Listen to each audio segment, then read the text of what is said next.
안녕하십니까. 2022년 11월 23일 최병무의 팩트 시작하겠습니다. 자, 이재명 민주당 대표에 대한 소환 언제가 될까요? 제가 뭐 한 차례 정도 그냥 말씀을 드린 적이 있는데 어제 서울중앙지검 관계자가 이재명 소환을 공식화했습니다. 뭐 이재명 대표를 소환해서 조사할 것이다. 뭐 이거 누구나 다 알고 있었던 얘기인데 공식화했다. 이런 데서 의미가 있죠. 그 얘기는 이제 뭐 곧 조율에 들어갈 것이다. 뭐 이렇게 충분히 우리가 예상할 수 있는 대목인데 기자들이 이렇게 물었습니다. 이재명 대표가 측근이라고 하면 정진상 정무조정실장과 김용 민주연구원 부원장 이 두 사람들을 얘기하는데 이 권한 행사를 알고 있었는지 조사해야 되는 것 아니냐 이렇게 질문을 했더니 그런 것은 당연히 필요하다고 생각한다. 그다음에 기자가 또 정 실장과 김 부원장이 권한과 힘을 갖게 된 게 결국 이재명 대표와의 관련성 때문이라는 게 검찰 판단이 아니냐. 그랬더니 그 관련성 때문에 가지게 됐다고 본다. 전체적으로 대장동 사업을 진행하는 과정에서 파생된 지방자치 권력과 민간 사업자들 간 유착 관계에서 나온 것이라 보고 있다. 이렇게 말을 했습니다. 그럼 뭐 아시다시피 이재명이 없으면 아니 뭐 정진상이나 김용 같은 사람이 어디 뭐 힘을 쓸 수나 있었겠습니까? 뭐가 당연한 거죠.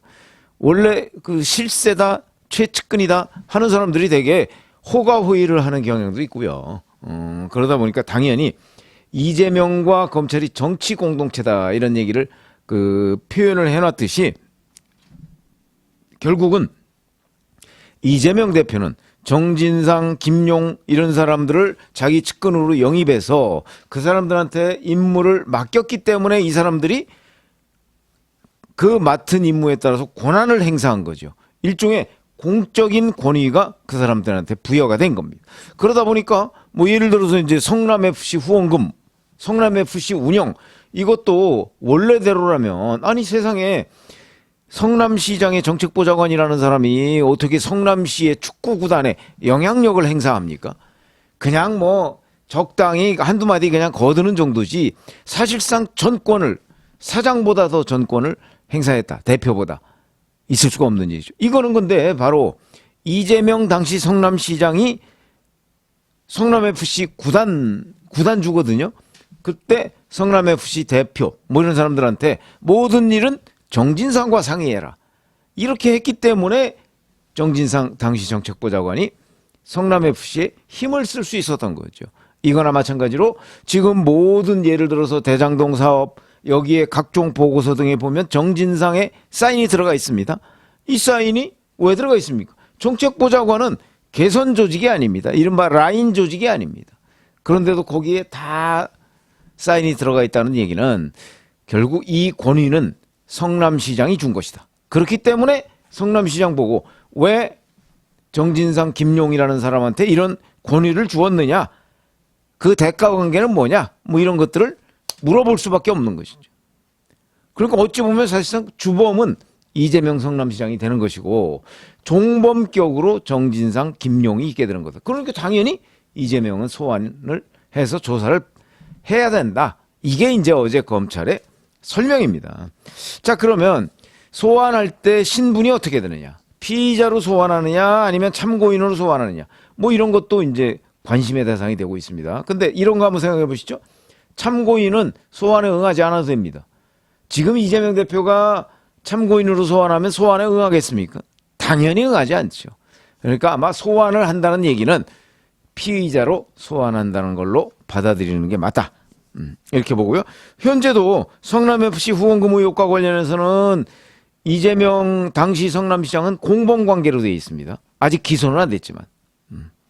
그러니까 피의자로 전환돼서 피의자 신분으로 검찰 소환을 받을 것이다. 통보받을 것이다. 이렇게 얘기를 할 수가 있고요. 물론 그렇다는 얘기는 어느 정도 검찰이 물증도 확보하고 있다. 왜냐하면 김용, 정진상이 입을 열지 않는다고 해서 그냥 뭐 적당히 불러서 그냥 이런 거 있었느냐 이렇게 물어볼 그 단계는 훨씬 넘었다. 이렇게 보는 게 맞다 이거고요. 그럼 이제 소환을 언제 할 것이냐 이런 부분이죠. 이거는 뭐 어제 검찰 관계자가 특별히 그 날짜를 찍어서 얘기하지는 않았습니다만은 그냥 제가 법조계 이런 데 또 김용을 구속 기소한 바로 다음에 정진상을 소환했거든요. 마찬가지로 정진상을 구속 기소한 바로 다음에 이재명을 소환하기 위해서 조율을 시도할 가능성이 높다. 저는 이렇게 보거든요. 정진상 구속 기소는 12월 8일 이전에 하게 될 겁니다. 왜냐하면 열흘 해서 최대 20일까지 구속 수사를 할 수 있기 때문에 12월 8일 이전에 기소를 할 것이다. 그렇게 본다면 12월 8일 구속 기소하고 그때쯤에 구속 기소하고 곧바로 이제 이재명 뭐 그 전에 조율을 할 수도 있고요. 그 이재명 대표 측하고 자 우리가 이렇게 조사하려고 하는데 나와 주시지요. 피의자입니다. 라고 얘기하면 이재명 대표가 순순히 나올까요? 저는 안 나올 거라고 봅니다. 저는 안 나올 거라고 보기 때문에 여기에 이제 하나 변수로 등장하는 게 예산안 통과입니다. 원래대로라면 12월 2일 예산안 통과가 돼야 되죠. 근데 지금 뭐 저 청와대 이전 비용 깎고 뭐 윤석열 대통령 용산 대통령실 뭐 운영 비용 뭐 이런 거 저런 거 하도 문제 삼는 게 많아서 아마 예산안 통과가 12월 2일에 법률에 보면은 국회의장이 예산안을 본회의에 부의할 수 있도록 돼 있지 상정해야 되는 건 아닙니다. 그러니까 부의만 해놓은 상태에서 아마 여야가 협상을 벌일 텐데 그 경우에 이제 이 예산안 통과가 미뤄질 가능성이 있다. 그래서 지금 대통령실에서는 준예산 편성의 가능성까지도 시나리오로서 검토를 하고 있다는 거 아니겠습니까? 당연히 검토를 해야죠. 어떤 일이 벌어질지 모르기 때문에. 그 준예산이라는 거는 예산안이 국회에서 통과 안 됐을 경우에 그렇게 해가지고 12월까지 이제 그냥 질질 끌다가 내년을 맞이하면 내년 예산은 전년도 예산에 준해서 집행할 수 있습니다. 미국처럼 셧다운 제도가 우리나라는 없습니다. 그러니까 뭐 크게 문제가 될 건 없다. 근데 그렇게 되면 이제 많은 새로운 그 예산 사업 같은 걸 못할 거 아니겠습니까? 이렇게 되면 이제 야당이 그 발목을 잡은 야당이 굉장한 비판을 받을 것이고 야당도 그런 점을 의식해서 웬만하면 사실은 예산안은 그 12월 2일 그 어간에 통과시키려고 할 가능성이 높습니다. 이걸 이제 통과시켜 주면 야당에서 왜냐면 어차피 169석이니까 야당이 동의하지 않으면 통과할 수가 없습니다. 그러니까 통과시켜 주면 그러면 이제 한 고비가 넘어간 거죠. 그러면 여당은 이제 특히 검찰은 이재명 대표 이제 소환해도 된다. 예산안이라는 큰 고비를 넘었으니까.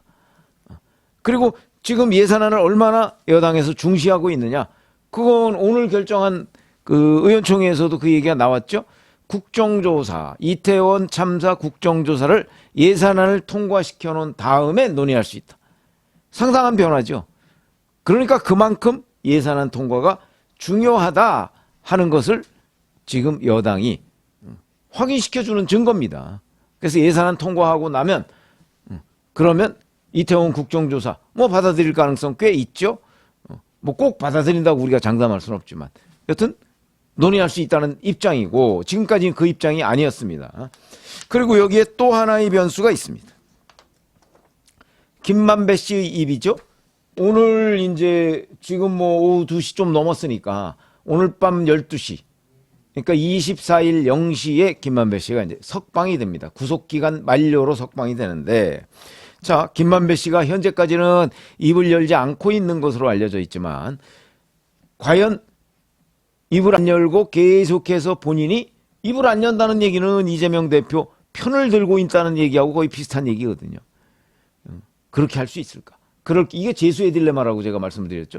그렇게 되면 본인한테 훨씬 더 많은 죄, 지금 유동규 전 본부장도 그렇고 남욱 변호사도 그렇고 내가 지은 죄만큼만 벌을 받겠다. 이렇게 얘기 나오는 거 아니겠습니까? 그래서 자기들이 이제 과거 본 거, 들은 거, 만든 거 뭐 이런 것들을 이제 털어놓는다는 얘기인데 김만배 씨도 자기가 지은 죄만큼 벌을 받으려면 그러려면 김만배 씨가 일정 정도 털어놓지 않으면 그러면 김만배 씨의 죄는 더 커질 것이다. 그거를 김만배 씨가 잘 생각을 해보겠죠.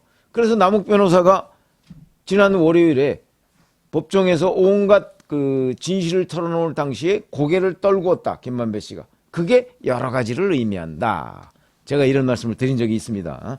그래서 김만배 씨가 입을 여느냐. 만약에 김만배 씨가 입을 연다 그러면 이재명 대표 소환은 정말 수월하게 이루어질 수 있습니다. 왜냐하면 김만배 씨가 모든 돈을 분배하는 역할을 했었거든요. 그러니까 그중에 예를 들어서 이재명 시장실 지분이 천화동인 1호의 몇 %다 하는 걸 김만배 씨가 확인을 해주면 그러면 또 그게 어디에 뭐 문서나 이런 거로 남아있을 가능성도 있거든요. 그냥 말로만 양측에 신사협정을 맺었다? 이렇게 보기도 어렵죠. 근데 그걸 현재는 검찰이 못 찾아낸 것으로 보입니다. 그러니까 만약에 그 김만배 씨가 그 이재명 시장실 지분 이게 그냥 자기가 입으로 뭐 몇 프로 이렇게 얘기한 게 아니고 어딘가에는 뭐 약정서가 있든가 아니면 뭐 유동규 전 본부장과 뭔가 사인을 했다든가 이런 것도 있을 가능성이 있거든요. 그걸 못 찾아내서 그렇지. 그러니까 그렇게 되면 이재명 대표의 소환은 훨씬 더 빨라지고 확실해질 것이다. 이렇게 되는 거고요. 자, 그러면 물론 뭐 그게 아니더라도 현재의 상태, 김만배 씨가 입을 열지 않고는 현재의 상태로도 검찰이 물증을 가지고 있을 가능성은 있습니다. 그러나 그걸 공개적으로 지금 드러내지 않고 있으니까 우리가 뭐 김만배 씨가 어떤 상황인지를 정확하게 지금 알 수가 없는 상황이죠. 자, 그리고 이제 그렇게 되면 요 예산안이 이제 국회를 통과하고 그리고 그때쯤 되면 김만배 씨가 이제 오늘 내일쯤 되면 또는 며칠쯤 지나면 입을 열 것인가 열지 않을 것인가 하는 건 명확해질 가능성이 높으니까 그럼 그런 경우라도 여하튼 이재명 대표를 소환하기 위해서 피의자로 소환하기 위해서 검찰이 이재명 대표 측과 소환 날짜를 조율할 겁니다. 저는 여기서 이재명 대표가 소환에 응하지 않을 거로 봅니다. 그래서 검찰이 결심을 해야죠. 자, 소환에 응하지 않을 것이 어찌 보면 눈에 보이는데 그러면 체포동의안을 법원으로부터 발부를 받을 것이냐 아닐 것이냐 이거를 결심을 해야 됩니다. 발부를 받는 게 낫냐 받아서 체포에 나서는 게 낫냐. 체포에 나서면 민주당은 당사를 철시를 한다든가 아니면 뭐 스크럼을 짜고 이재명 대표를 결사옹위한다고 나설 가능성이 있는데 그걸 하는 게 나은 것인가? 아니면 지금 그런 어떤 여의도 활극 같은 거 굳이 그걸 유발할 필요가 있겠는가? 도저히 그 소환에 응하지 않는다 하면 소환에 응하지 않는다는 사실을 국민들 앞에 공표를 하고 체포도 제1야당 그것도 국회 입법부의 제1당 아닙니까? 거기에 대표를 체포동의안 어차피 국회에서 체포동의안 해봤자 부결될 가능성이 많습니다. 그럼 뭐 못하는 거 아닙니까? 그럴 바에야 차라리 국민 앞에 이만저만해서 이재명 대표를 소환 몇 차례 소환 요구를 했으나 이재명 대표가 응하지 않기 때문에 이재명 대표를 그냥 기소한다.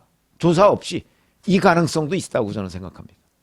그걸 지금 검찰이 고민하고 있는 거죠. 체포동의안이 가결이 된다면 한번 해보겠는데 이게 부결될 가능성이 높거든요. 그럴 바에야 굳이 체포동의안이라는 카드를 쓸 필요가 있겠는가. 이렇게 본다면 12월 한 12일 정도부터는 연말까지 이재명 대표를 언제 소환하느냐 이걸 가지고 또는 어떻게 소환하느냐 이걸 가지고 여야 간의 공방, 검찰과 야당 간의 공방 이게 아주 치열해질 겁니다. 그리고 나서 이제 체포동의안을 청구할 것이냐 아니면 그냥 기소할 것이냐. 그래서 제가 보건대는 저보고 그냥 예측을 하라고 그러면 예측이야 틀릴 수도 있는 거니까 그러면 아마 체포동의안을 저는 청구를 안 하고 그대로 기소를 할 가능성이 있는데 그러려면 최소한도 12월 중에 몇 차례 시도는 할 것이다. 소환 시도. 그러면 적어도 한 서너 번 정도는 소환 시도를 해야 되지 않겠습니까? 그러면 결국 연내에는 좀 어려워지는 것 아니냐. 저는 이렇게 예상을 하고 있는데 글쎄 그거야 김만배 씨의 입 그다음에 예산안 통과라는 변수가 있으니까 그 변수를 다 감안하더라도 이게 결코 쉬운 판단은 아니다 검찰이. 약간의 정무적 판단까지도 해야 되는 거거든요. 근데 지금 뭐 언론이나 아니면 일부 유튜버들은 뭐 날짜 뭐 12월 며칠 뭐 이런 것까지 이제 하고 있는데 아마 그렇게 되지 않을 겁니다. 검찰이 지금 대단히 많은 고민을 하고 있을 겁니다. 아무리 법에 이제 이렇게 생각하시는 분들이 제 댓글 같은 거 보면 아니 제1야당 대표라고 법 집행에 예외가 될 수 있습니까? 이렇게 말씀하시는데 현실적으로 예외가 되고 있죠. 이 야당 대표 아니면요 벌써 소환했죠. 근데 현실적인 어려움이 있는 겁니다. 그래서 이재명 대표가 자꾸 방탄 조끼를 뭐 몇 겹으로 입었다 하는 거 아니겠습니까? 국회의원만 해도 방탄, 야당 대표는 또 방탄. 그런 거기 때문에 이게 이재명 대표 소환이라는 문제가 그렇게 간단하지 않습니다. 그래서 제가 보건대는 아마 소환을 안 하고 못 하고 그리고 기소를 할 가능성까지도 검찰이 지금 들여다보고 있는. 그러면 아마 뭐 조금 뭐 시청자분들이나 이런 분들의 좀 불만이 있을 수는 있는데 그러나 정치 현실은 대단히 중요하다. 이런 말씀을 드립니다. 고맙습니다.